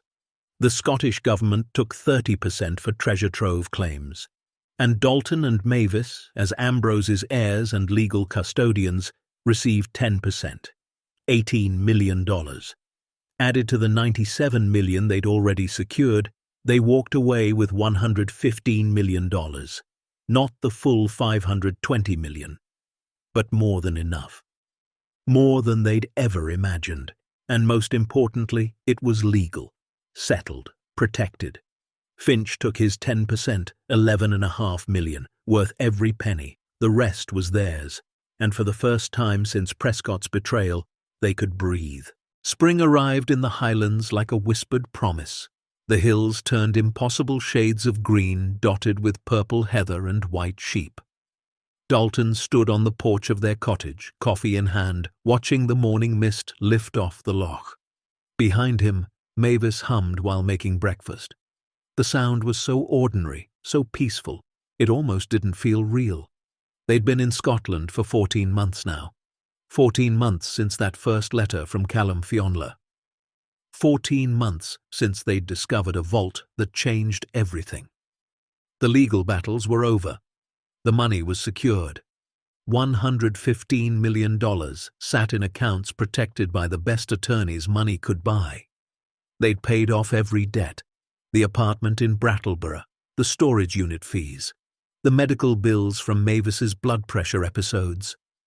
All of it gone, erased like they'd never existed. But the money sat there, waiting. And every morning, Dalton woke up thinking the same thing. What now? Mavis appeared beside him, handing him a plate of eggs and toast. "You're thinking about it again," she said. "Always thinking about it. We can't just sit on it." "I know." They'd had this conversation a dozen times. The fortune was theirs, legally and morally, but it felt wrong to simply live off it. Ambrose hadn't protected it for 46 years, so they could buy yachts and vacation homes. "I want to find them," Dalton said. "Prescott's other victims." Mavis nodded. "I know you do." Finch's investigator found 14 families, but there might be more, people who never reported it, people who were too ashamed or scared. "So we find them," Mavis said simply, "and we help them, the way Ambrose helped us." Dalton looked at his wife, 74 now, silver hair caught in the morning breeze. She'd survived betrayal, poverty, and the stress that nearly killed her, and somehow she'd come through it stronger. "How do we start?" he asked. "The same way we did everything else," she replied.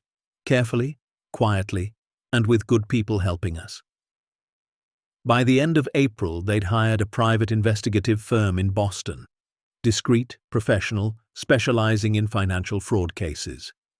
The lead investigator was a woman named Sarah Drummond, 43, former FBI, with a reputation for finding people who didn't want to be found.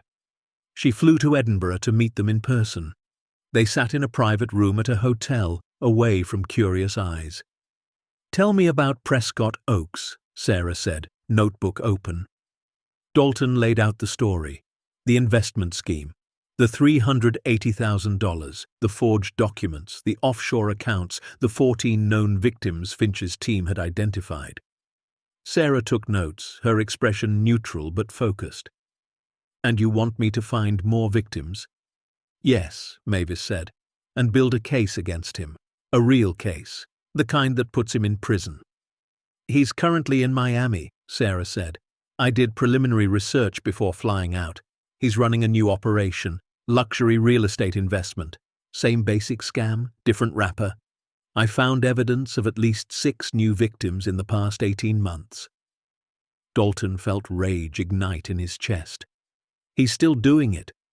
"Men like Prescott don't stop," Sarah said. "They can't. The rush of the con is addictive. But that works in our favor. The more active he is, the more evidence we gather, the bigger the case we build." "How long will it take?" Mavis asked. "To build a federal case, 6 months minimum, maybe a year. We need to identify victims, document losses, prove intent to defraud, and establish a pattern. But I'll tell you right now, from what you've described, this is prosecutable. He will go to prison if we do this right." "Do it," Dalton said, "whatever it costs." Sarah named her fee. It was substantial. They agreed without hesitation. Over the next 7 months, Sarah worked quietly. She identified 23 total victims of Prescott's schemes spanning 12 years. Elderly couples mostly. People with savings they'd worked their entire lives to accumulate. Some had lost everything. Others had lost most of it. She documented every transaction, every lie, every forged signature. She tracked the money through shell companies and offshore accounts, and she built a case so airtight that even the most overworked federal prosecutor couldn't ignore it. In November, she delivered her report. 300 pages of evidence. "This is everything," she said, handing Dalton a bound copy. "Victim statements, financial records, communications, forensic accounting. Prescott Oaks defrauded 23 families of a combined $4.3 million over 12 years. Mavis felt sick. 4 million. And that's just what we can prove. There are likely more victims who never came forward. People who died before they could report it. People too ashamed to admit they were conned." Sarah leaned forward. "I've already shared this with a contact at the FBI's Financial Crimes Division. They're interested. Very interested. If you're willing to be witnesses, they'll prosecute." "We're willing," Dalton said without hesitation. "Good, because there's one more thing." Sarah pulled out another folder. "I found him, Prescott.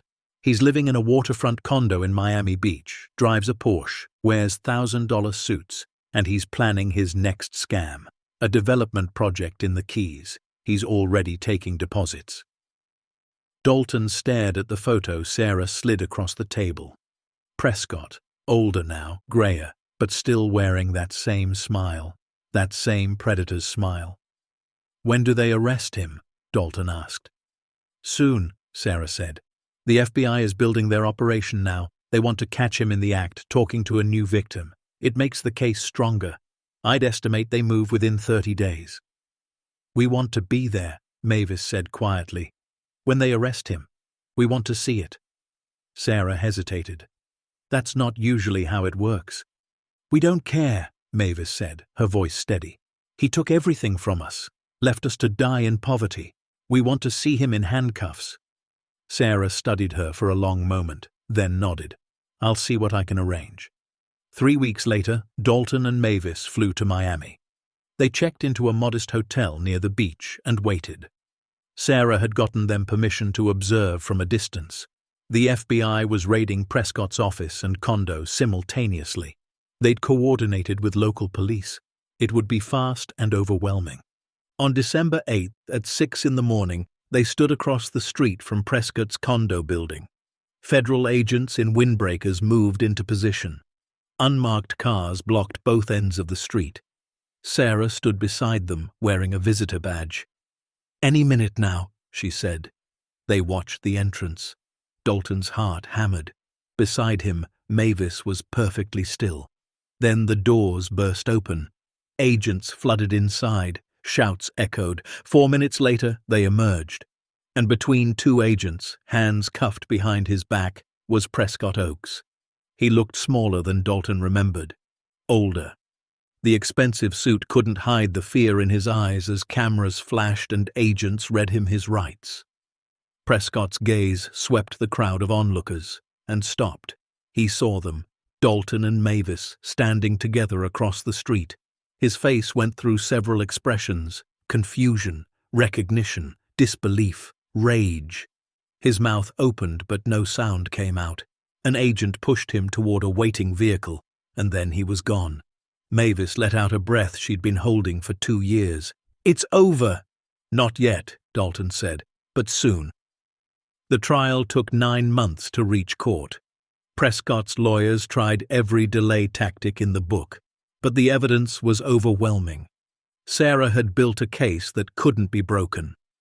In August, nearly 2 years after they'd first discovered the vault, Dalton and Mavis sat in a federal courtroom in Miami. 20 of Prescott's victims filled the gallery. Elderly men and women who'd lost everything, who'd trusted family or friends or smooth-talking strangers and paid the price. The prosecutor was a sharp woman named Rachel Ortiz. She laid out the case methodically, transaction by transaction, lie by lie, victim by victim. When it was Dalton's turn to testify, he walked to the stand with steady steps.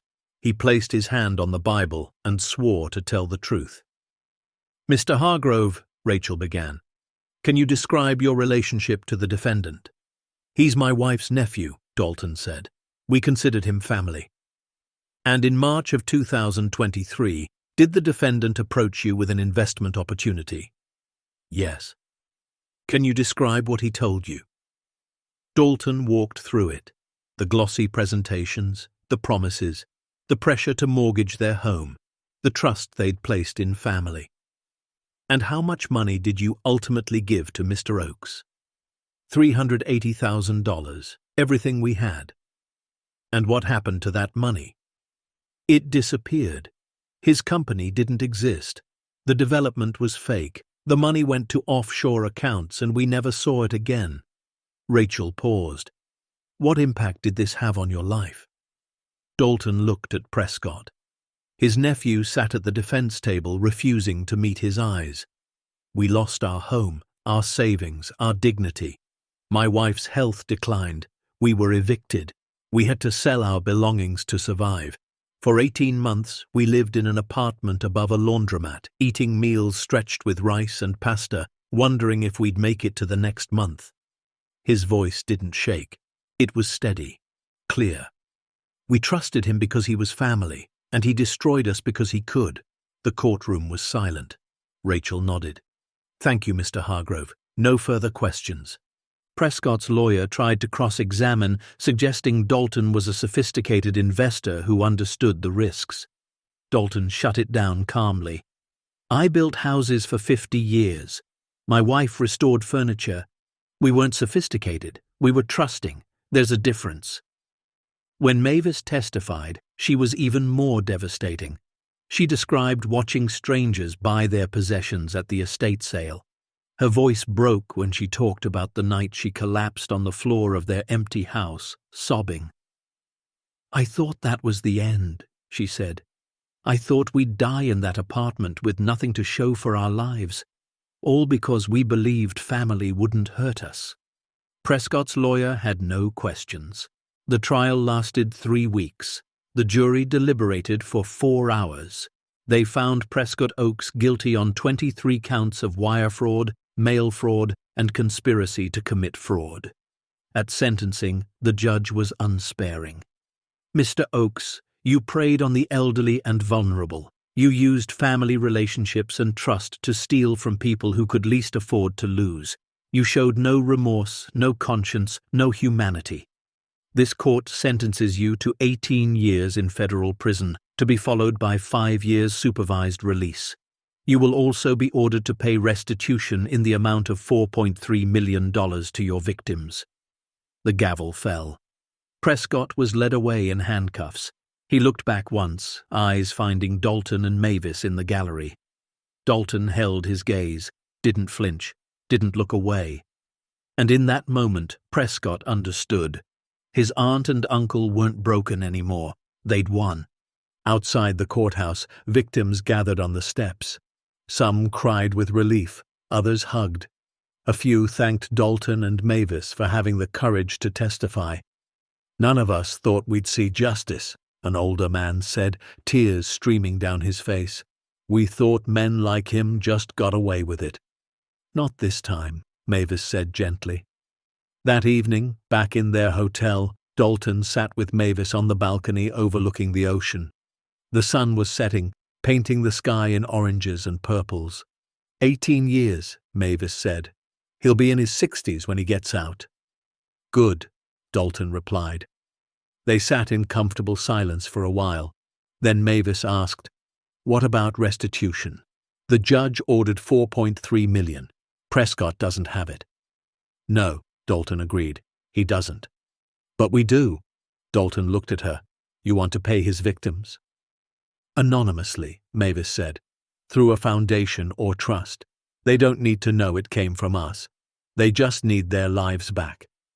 Dalton felt something warm spread through his chest. Ambrose would love that. Yes, Mavis smiled. He would. Over the next 6 months, working with Finch and a team of attorneys, they established the Hargrove Restoration Fund. It was designed to help elderly victims of financial fraud. The fund offered emergency grants, legal assistance, and financial counseling. And the first beneficiaries were Prescott's 23 victims. Each family received a payment equal to their losses, plus interest, plus an additional $50,000 for their suffering. The payments were anonymous, delivered with a simple note. From someone who understands, use this to rebuild. The calls to Finch's office were overwhelming. Victims who thought they'd never recover were suddenly whole again. Homes were saved, medical bills paid, retirements restored. One woman called sobbing. I don't know who did this, she said, but they gave me my life back. Please tell them thank you. Please tell them they're an angel. Finch relayed the messages to Dalton and Mavis.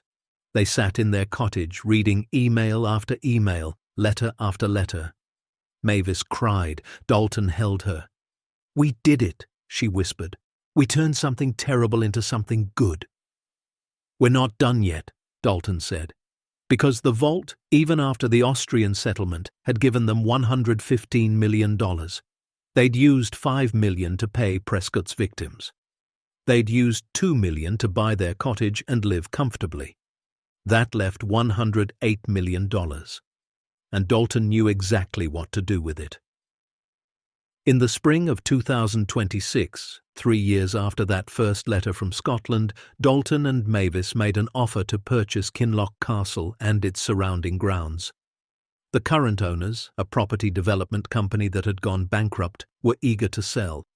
The castle was a money pit, too expensive to restore, too historic to demolish.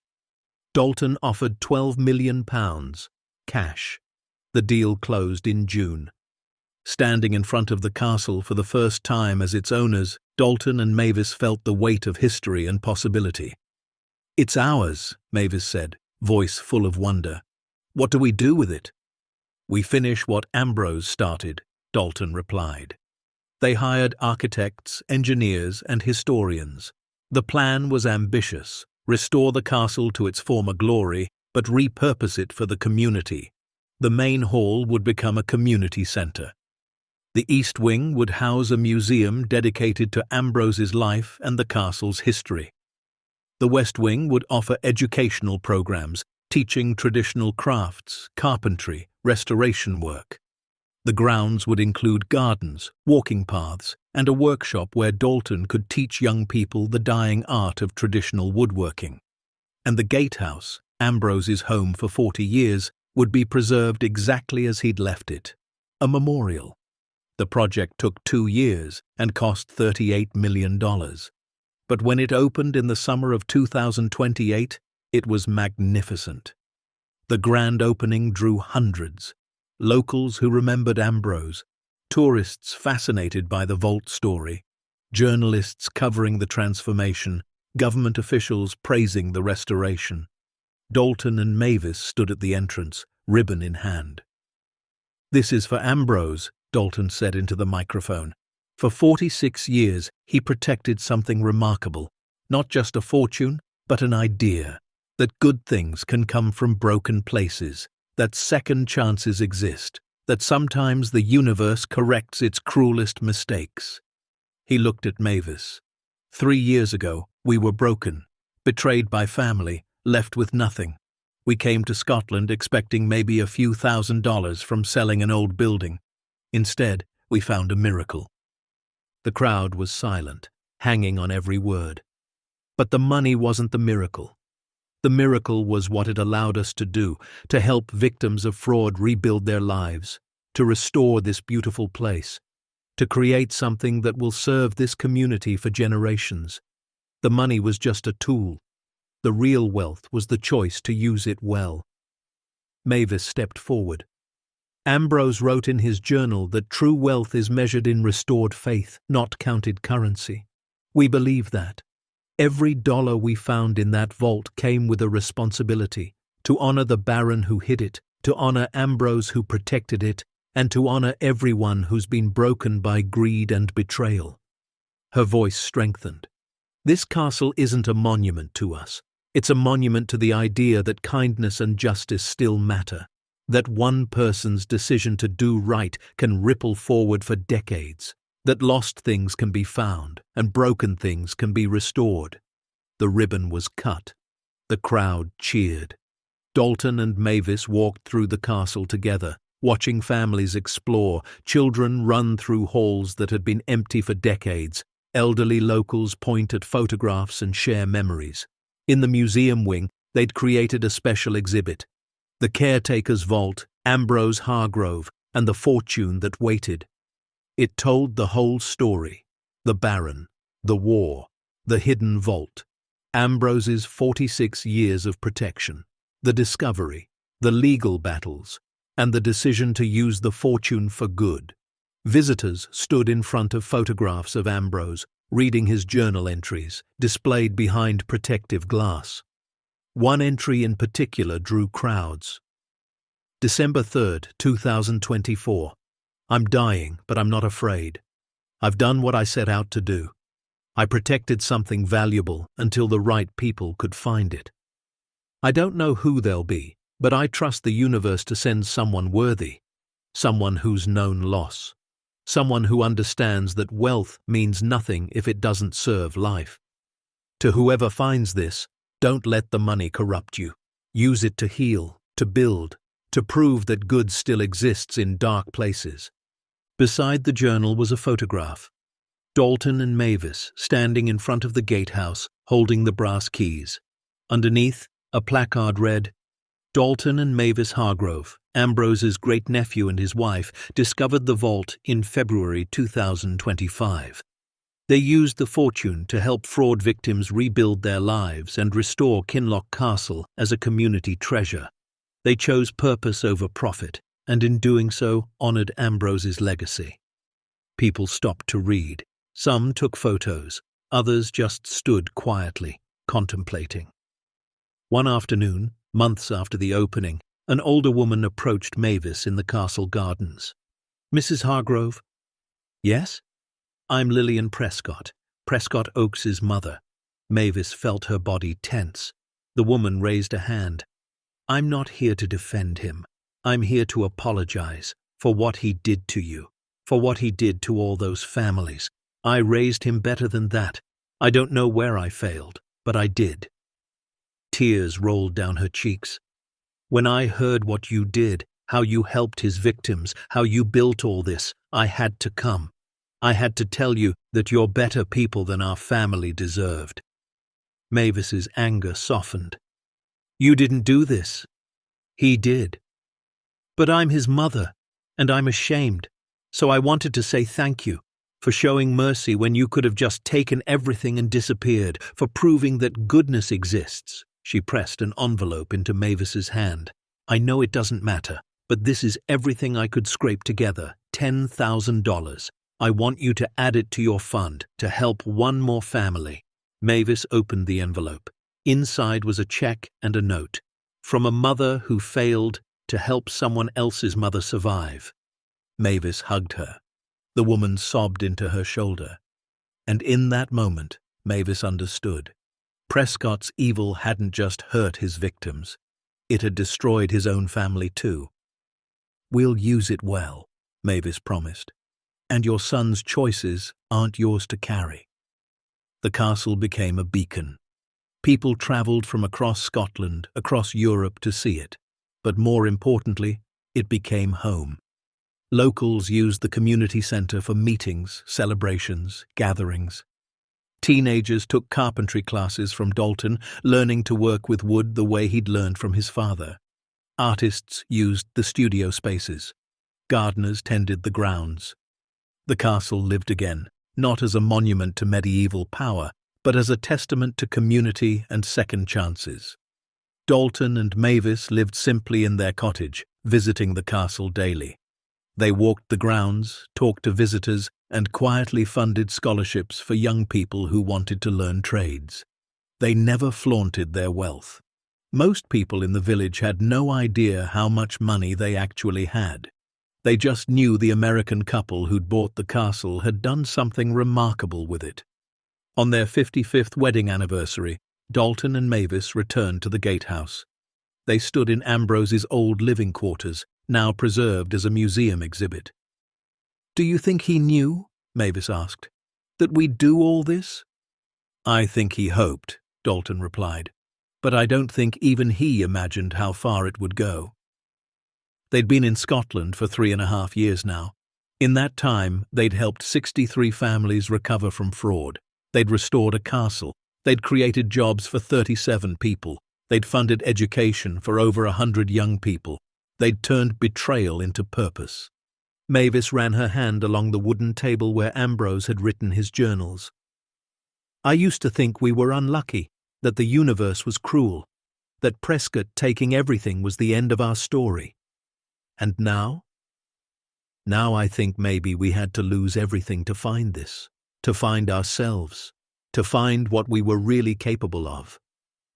Dalton pulled her close. I'm glad I found it with you. They stood in the quiet of the gatehouse as afternoon light streamed through the windows. Outside they could hear children playing on the castle grounds. Laughter, life, hope. Everything Ambrose had protected the vault for. Everything he'd dreamed the fortune might someday create. And somewhere, in the space between memory and legacy, Dalton could almost feel the old caretaker smiling. 5 years after that first letter from Scotland, Dalton stood on a stage in Edinburgh. He'd been invited to speak at a conference on restorative justice and ethical wealth management. The room was filled with lawyers, philanthropists, and non-profit leaders. He was 78 now, hair completely white, hands still strong from daily work at the castle. "People ask me how it feels to find a fortune," he began. "They expect me to say it feels lucky or blessed or miraculous, and it was all those things. But the real answer is, it felt like responsibility." He paused, letting the words settle. "My wife and I didn't earn that money. We didn't build a company or create something valuable. We just opened a door someone else had locked, and behind that door was a test. Would we hoard it, hide it, let it corrupt us the way it had corrupted others? Or would we understand that wealth without purpose is just paper and metal?" We chose purpose, and that choice made all the difference. Not because it made us rich. We were already rich the moment we made the decision. Rich in meaning, rich in impact, rich in the kind of wealth that actually matters. The audience listened, rapt. "My great-uncle Ambrose protected a vault for 46 years. He never spent a penny of it. People thought he was crazy. But he understood something most of us miss. Some things aren't meant to be taken. They're meant to be stewarded, held in trust until they can do the most good." Dalton looked out at the faces. 3 years ago, my nephew stole everything we had, left us to die in poverty. And we almost did. But then we found something that changed everything. Not because it was valuable, but because it came with a message, from a man we barely knew. A message that said, "You've been broken. Now build something beautiful." His voice grew quiet. So we did. We helped his victims. We restored a castle. We created opportunities for young people. We proved that even the darkest betrayals can lead to the brightest redemptions if you're willing to do the work. The standing ovation lasted 3 minutes. Afterward, dozens of people approached with questions, stories, and gratitude. One young woman, maybe 30, waited until everyone else had left. "Mr. Hargrove?" "Yes." "My grandfather was one of Prescott's victims. You paid restitution anonymously, but I figured it out. Did the research, followed the money." Dalton tensed. "I wanted to thank you in person. My grandfather died last year, but those last 2 years, after you helped him, he was happy again. He traveled, spent time with family. He'd lost everything and thought his life was over. You gave him an ending worth living." She handed him a photograph, an elderly man on a beach, smiling, grandchildren around him. "This was his last birthday. He told me to find you someday, to tell you that angels don't always have wings. Sometimes they just have kind hearts and the courage to use them." Dalton's vision blurred. "Thank you for telling me." "No," she said. "Thank you for being the kind of person who stops to help. The world needs more people like you." After she left, Dalton sat alone in the conference room. He pulled out his phone and called Mavis. "You okay?" she asked. "Yeah," he said, voice thick. "Just remembering why we're doing this." "Good," she said softly. "Don't forget." He wouldn't, couldn't, because every day he woke up and remembered the apartment above the laundromat, the shame of the estate sale, the feeling of being invisible and forgotten. And then he remembered the vault, the keys, the choice, and he knew that everything they'd been through, every moment of pain and loss, had led them exactly where they needed to be. Anyone can change the world if they're brave enough to choose purpose over profit and strong enough to turn pain into power. As the sun set over the Scottish Highlands one final evening, Dalton and Mavis Hargrove stood together on the battlements of Kinloch Castle, watching the sky turn gold and crimson. Below them, the grounds were alive with families, children, laughter. The Gatehouse stood sentinel at the entrance, Ambrose's eternal watch complete. They'd been betrayed by blood, broken by cruelty, left with nothing but each other and fading hope. But they'd found something more valuable than any vault could hold. They'd found purpose, found meaning, found the strength to transform their deepest wounds into the world's brightest healing. The fortune hidden beneath ancient stone hadn't just changed their lives, it had restored their faith in justice, in goodness, in the possibility that sometimes the universe does balance its scales. Because for Dalton and Mavis and everyone whose lives they touched, this wasn't just a story about finding treasure. It was a story about becoming the kind of people worthy of finding it. And that made all the difference. The end. Up next, 2 more powerful stories are waiting for you. Click to keep discovering truth, hope, and the kind of courage that changes everything. And don't forget to hit subscribe if you believe broken things can still become beautiful and that second chances are always worth taking.